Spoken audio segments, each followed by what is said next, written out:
In this video, I'm going to talk about various ways that people have used to learn foreign languages without having recourse either to any kind of method or manual or material that's been specifically designed to assist them in their learning, or without having recourse to a particular human guide to lead them into their knowledge of the language. But I can segue into this video from the preceding one on learning with a tutor by saying that in that video I presumed, but I didn't state, that the teacher or the tutor would be using materials along with you. But towards the end of that video I was saying that I thought the most effective way to make use of a tutor was to wait until you were at something of an intermediate level, when you had an active mind that could question specific things, and best yet go to a country and use the entire population as your tutor, as it were, and extract the language from them.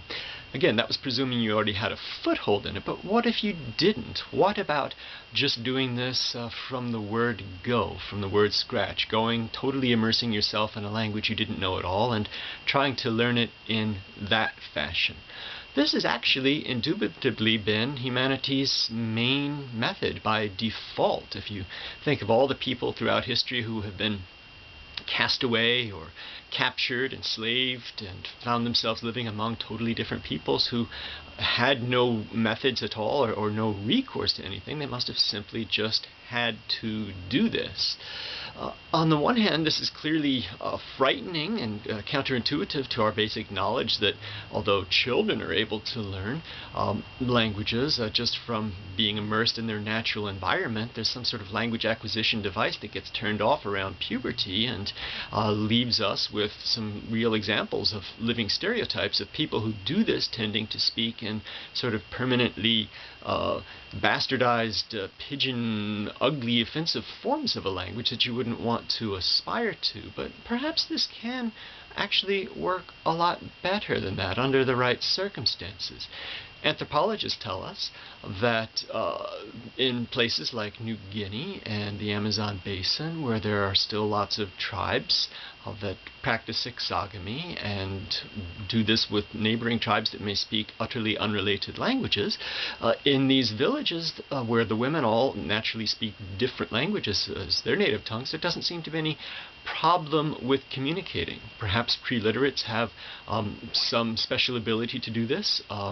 Perhaps too, wouldn't want to build an argument only on anthropological evidence. People have done this with sexuality and propensities to violence and had to sort of retract their whole arguments when the anthropological evidence itself was questioned.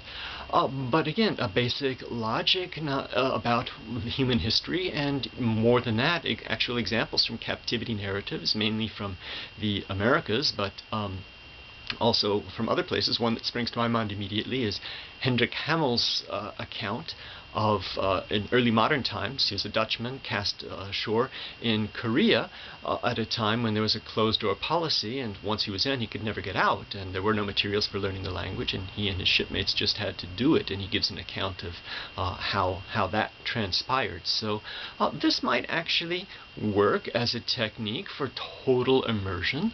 I think the real difficulty would be getting that, would be isolating yourself physically and mentally from in a language in order to get this to work.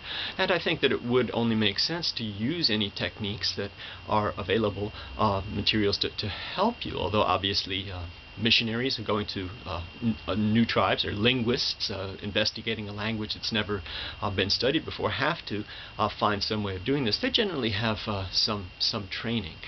So this is one, again, the main technique that people have used by default, and you might want to use this if you're of the disposition that says, well, all language learning materials are boring and stupid, which a lot of people say, and I think that that's unnecessarily judgmental and too broad to actually be true. But if you don't like language learning materials, and this kind of pure physical immersion in a living language is difficult, there are still ways that people have used to sort of immerse themselves in the textual language that has also been sort of a proven technique for really getting to learn a language as well.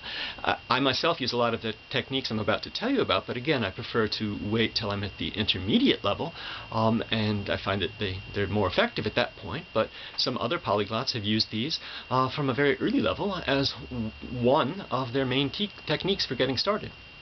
I was talking about missionaries before, and one person who was of missionary background, Harold Williams, a polyglot from the first quarter of the 20th century, since he knew the New Testament cold, had it engraved upon his heart, he was able to learn other exotic languages, Polynesian languages, but just by reading the New Testament in them. And since he knew exactly what everything was saying, he was able to read carefully and considerately and figure out what was going on.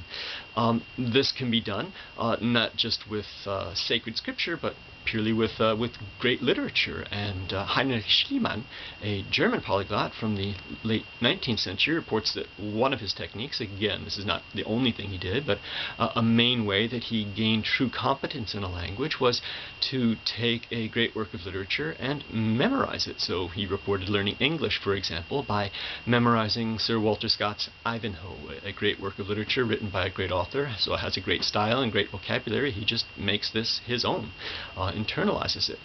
And you don't even need to do this with literature or scripture.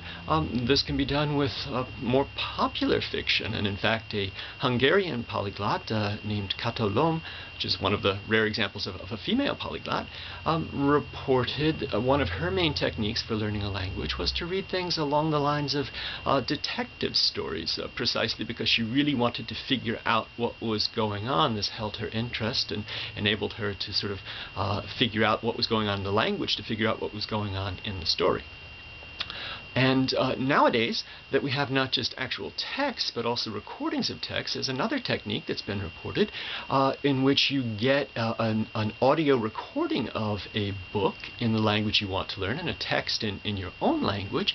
And somehow, if you are able to listen and read at the same time, and you're able to maintain a very intensive, concentrated focus, and you're also somehow able to know exactly where you are at all times, what you're listening to corresponds to what you're seeing. This seems very difficult to me, but if somehow you can make this work, you might be able to learn a good deal in this fashion. So all of these are ways of learning without recourse to specific didactic materials. And is a dictionary specific didactic material? I don't know, but I get a lot of questions about how do you learn vocabulary? And, well, basically, I don't specifically learn vocabulary. I had to memorize word lists when I was a student taking classes in school and had tests, but as an independent learner, I prefer to learn vocabulary in full sentences as I internalize dialogues and text passages in which they come. But if memorizing vocabulary does seem like an important and interesting thing for you to do, if you happen to have a